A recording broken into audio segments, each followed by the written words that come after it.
At ito nga, meron nga naman tayong konting announcement lang. May activity na nangyayari ngayon sa Quezon Memorial Circle. Ewan ko, nakita mo kanina to, Carla, earlier. Yes. Yan ang PhilHealth program. Ang PhilHealth, alaga ka para sa maayos na buhay. Actually, Carla, masaswerte yung mga pupunta dyan dahil dadalawin yan mismo ng ating Pangulo na si Pangulong Pinoy. Nandyan siya mamaya. So, syempre, niyayaya natin mga members and non-members ng PhilHealth na dumayo na dito sa Quezon Memorial Circle. At syempre, ito nga kanina, napag-usapan naman natin ang mga makakasama natin ngayong umaga. Mula naman sa Soroptimist International of the Philippines Region. Kasama natin ang kanilang program chairperson, si Ms. Gigi Peñalosa, para pag-usapan ng Soroptimist, syempre. At nakasama na natin yan dati dito. So, welcome back, Ma'am Gigi, to Good Morning, Boss. Good morning. Yes. How are you? Ma'am, ito naman po, syempre, like nakasama namin kayo a few months ago, pero maganda siguro magbigyan natin ng refresher, kumbaga, yung ating mga boss tungkol sa Soroptimist. Ano nga po ba ang Soroptimist? Ang Soroptimist is a global organization of women in business and profession. No? Our mission is to improve the lives of women and girls through programs leading to economic and social empowerment. No? We are focused on educating women. No? Yun yung aming mission. Siyempre ngayong buwan, National Women's Month pa rin. Ano po ba yung tulong na binibigay niyo sa mga kababaihan? As I said, kami ay nakafocus sa edukasyon. No? That is how we think of empowering women. So yung mga bata po, yung mga tinutulungan niyo? Women and girls. Okay. No? We actually mas kami sa women. And then, meron din kami mga programa para sa mga batang babae. Katulad kunyari ng mga protection na kanilang mga rights, no? From like sexual trafficking, which is very prevalent now. We have some leadership program para sa mga kababaihan, which is the Violet Richardson Award. Ito ay binibigay namin na mga awards para sa mga batang babae, ages 14 to 17, na gumagawa ng mga extraordinary efforts sa kanilang community upang gawing ang ating komunidad na a better place to live in, like prevention of drug abuse, environmental protection. Yung mga ganon ang aming ginagawa. Alright. Ito po, Mama, baka pwede po natin pag-usapan yung mga programa na meron nga tayo para sa women and the children. Kumbaga, mula sa Soroptimist po. Oo. Alam mo, ang pangunahin naming programa tungkol nga sa edukasyon ay itong Women's Opportunity Awards program. This is a cash award na ibinibigay namin sa mga kababaihan na wala silang kakayahan para makapag-aral, no, sa kakulangan ng pera dahil sila ay nasa disadvantaged sector at sila ang primary breadwinner ng kanilang pamilya. So, from the club level, kasi marami kami dito sa Pilipinas, we have 83 clubs throughout the Philippines with about 2,000 members. From the club level, bawat club nag-uumpisa yung selection. Bawat club magbibigay ng maghahanap sila ng kandidato para dun sa Women's Opportunity Awards program. Tapos niyan sa district level magkakaroon ng winner hanggang sa magkakaroon na kami ng winner sa region. Pagkatapos, pag nagkaroon kami ng winner sa region, nagkakaroon ang winner ng $5,000. Bukod sa ron, nagkakaroon pa kami ng ibang region runners-up at nagkakaroon sila ng $3,000 mula dun sa aming federation sa Amerika. So yung bagay na yun, napakalaking tulong nun para sa isang babae para siya ay makapag-aral. Ako, madami na palang programa itong Soroptimist International. Pero kailan po ba nagsimula itong Soroptimist International of the Philippines Region dito sa ating bansa? At ilan na po ba ang miyembro dito sa Pilipinas? Nagsimula kami noong May 6, 1966. Ay, matagal. Kami po ay, we were founded by this lady, Miss Mariquita. So ngayon kami ay nasa ilang taon na yon, since 1966, no? So 48 years na. At marami na kaming nagagawa para sa mga kababaihan dahil nga we are 2,000 strong throughout the Philippines with 83 clubs spread throughout the region. Alright, yun nga ma'am, nabanggit nyo nga na marami na nga po kayo nagawa at alam natin na talagang towards the empowerment and helping women and girls nga po. Pero can we talk about more about yung club grants for women, then you have programs for yung stop nga ng trafficking campaign, a workplace campaign to end domestic violence, and yung disaster grants also. Maybe we could expound on those topics and those programs that you've already done in the past. Okay.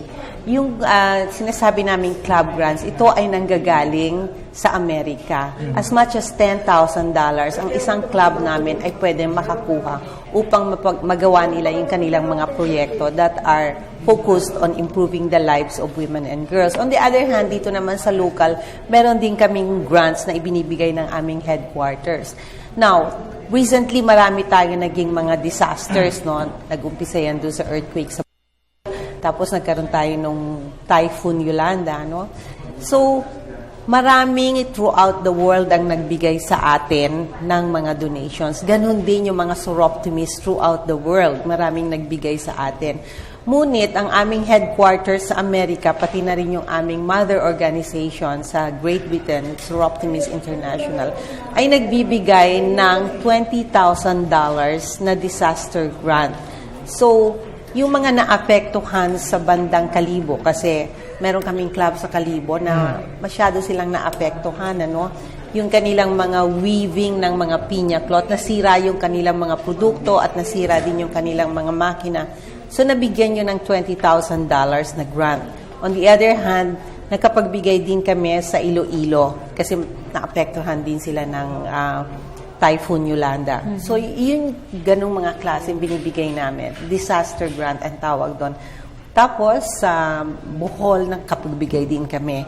So, we have a total of $40,000 that were given to Bohol to one club here in the Philippines and another one from our own headquarters. Ang organisasyon niyo din daw po, parte din po ng United Nations. Tama po ba? Yes, kasi nga we are a global organization. Okay. Ang mother organization nga namin ay Soroptimist International. So we have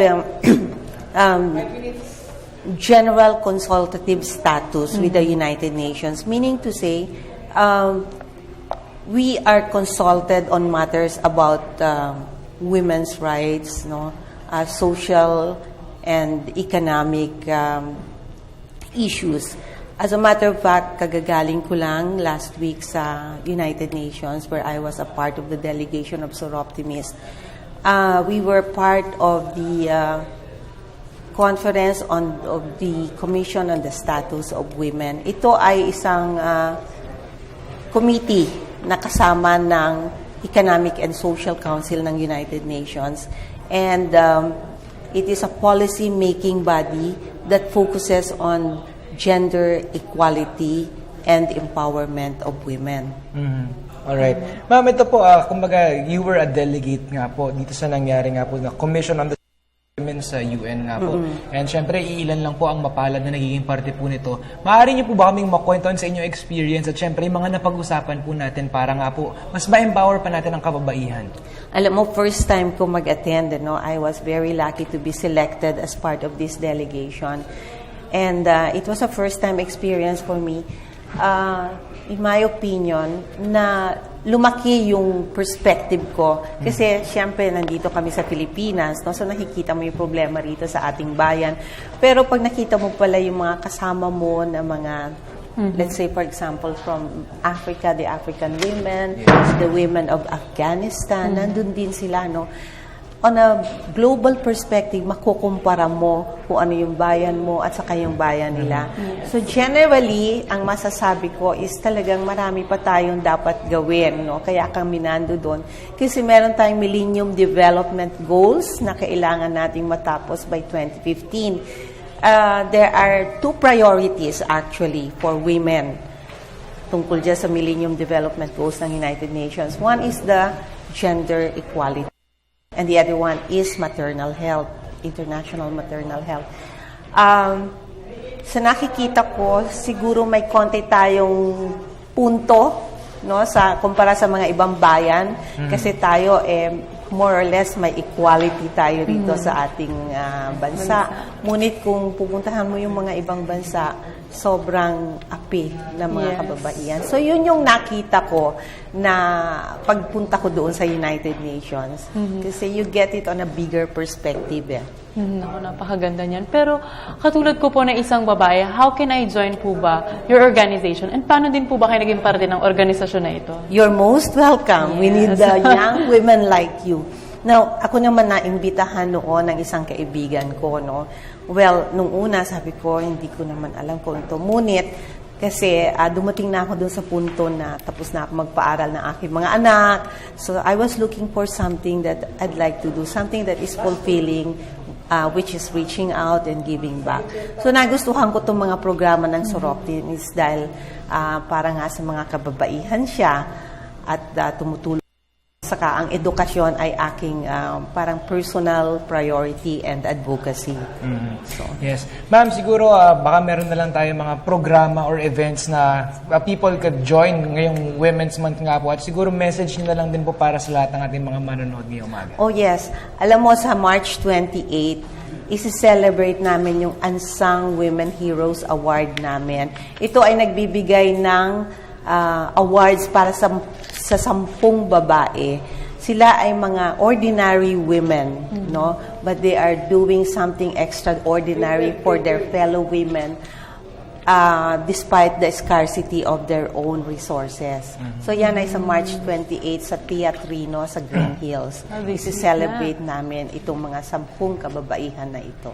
Alright. Yan. And I'm sure marami sa ating mga boss na interesadong pumunta dyan sa Teatrino para sa inyong event nga you po, are ma'am. cordially invited. You are cordially invited if you have the time. Yes, ma'am.